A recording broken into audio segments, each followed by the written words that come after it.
Hello friends, and here is promised is the follow-up video. Basically, I'm having doubts about staying in the hobby in a minute. 009 War Department Light Railway, if it wasn't for that, I probably would pack in the 009. 00, the disappointment of not being able to have a continuous run in here is somewhat snubbing the idea of the Great Central Main Line. I was already having, if you saw the video from last night, I was already having doubts about whether to carry on doing LNER or Great Western. Obviously we fixed this one earlier on. That's all now working properly. You know, the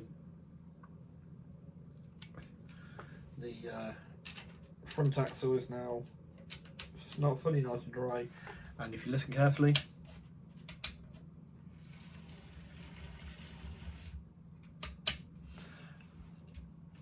it's like the point set against it, but yeah, it does work.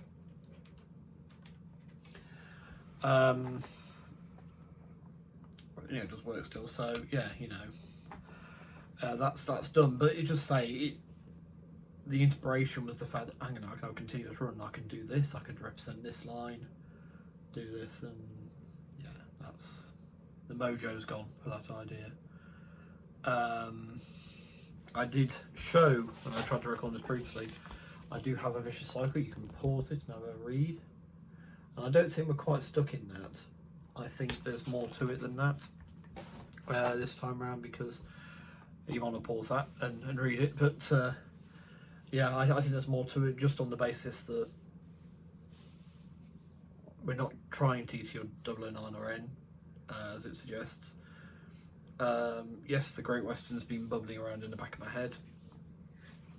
I think the antidote to that will be to get some of the locos out for the Great Western, line them up, see how I feel on that one. But yeah. Watching the trains go by with some shunting was going to be the answer. Now obviously we had the idea of the shuttle, you know, shuttling backwards and forwards, but every time I want to use it, I need to set it up here, I need to set up the fiddle yard, and that's driving me a little bit insane as well, because I can't use any of this. Today I've not been able to touch all this all day. Which is part of the reason why I don't see much point in putting DCC in the old timer there, the old B1. It's working on analog. It'd be great for anyone who's running analog.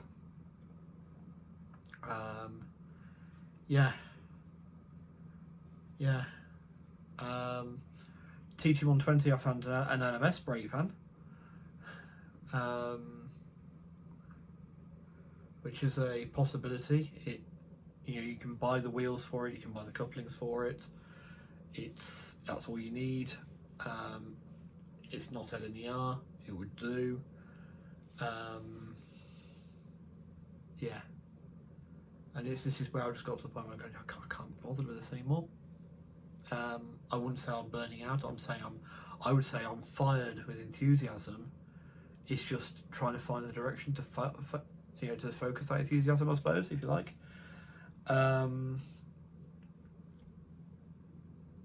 Yeah. I'd hoped that getting the B1 working might have been, hey, a bit of a watershed moment for me.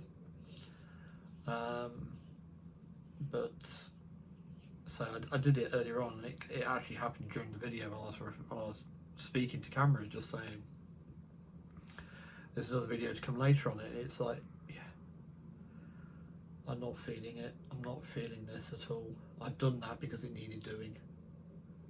Now it's done. I'm done with it then. Now obviously, yes, I could go onto Amazon, I could cancel the return of the Scotsman set, I could set it up, grab that LMS brake van, put any on the side of it. It wouldn't be accurate, but it would get me going. We could still stay at LNER, still say, you know, and I could have my double loop set up eventually. Wouldn't have to set anything up here to use it. But yeah, my enthusiasm, I just want to restate as well, my enthusiasm is for UK trains. This stuff is wonderful. Don't get me wrong, it is absolutely wonderful, fantastic stuff. But if I was happy doing that on its own, then I wouldn't be looking at British trains. Yeah. So I've got a lot to think about.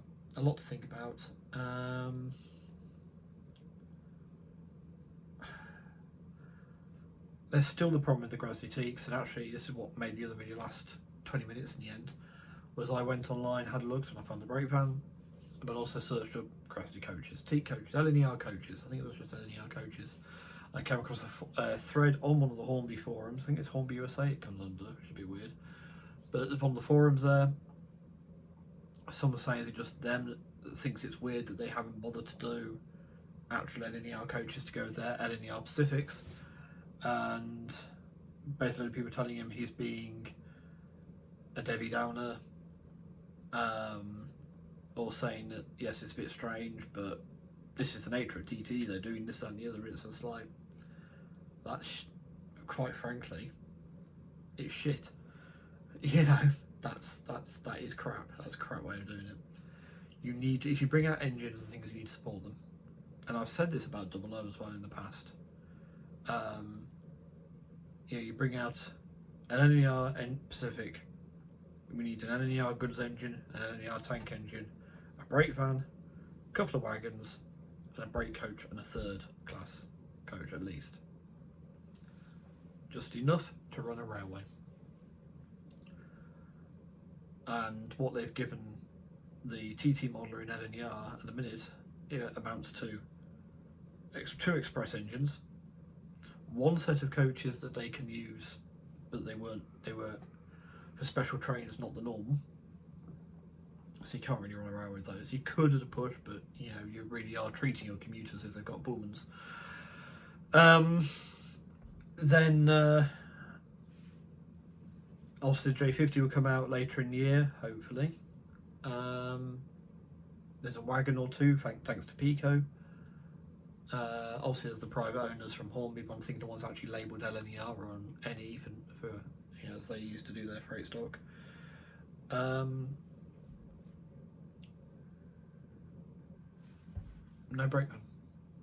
They could announce one in April, of course. They could suddenly turn around and say the Teak's coming out in April, of course. But that will be, it's only next month. We're halfway through this one. It's only next month, but it's a lot to pin everything on. Whilst this thing sat down there with my money spent on it, and that's the amount of money I could lose, ultimately for nothing, no reward, no gain. Whereas if it goes back and I just work out where I'm going to focus, seeing that money is going to be reapplied to something that is going to give me gain, you know, is going to, you know, but it can't be N-gauge either, because I just cannot be doing with Dapol's N-gauge steam locos. I hear even their diesels are sometimes more,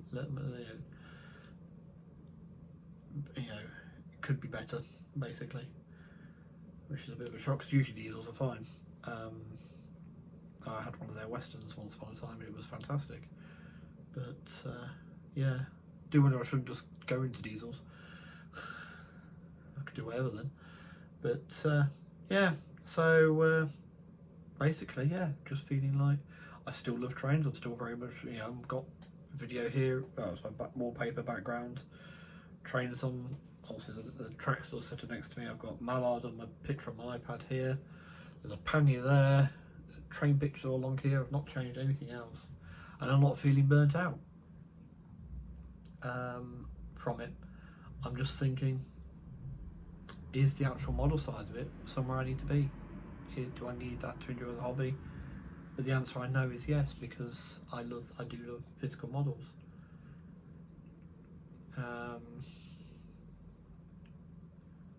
Yeah. So anyway, got what to think about.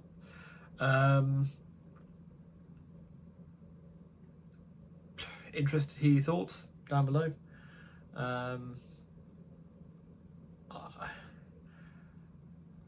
It's one of those things, you know, I've got those, I know, and you know, they've got more coming, the Japanese trains, but I would love just to be a one gauge guy.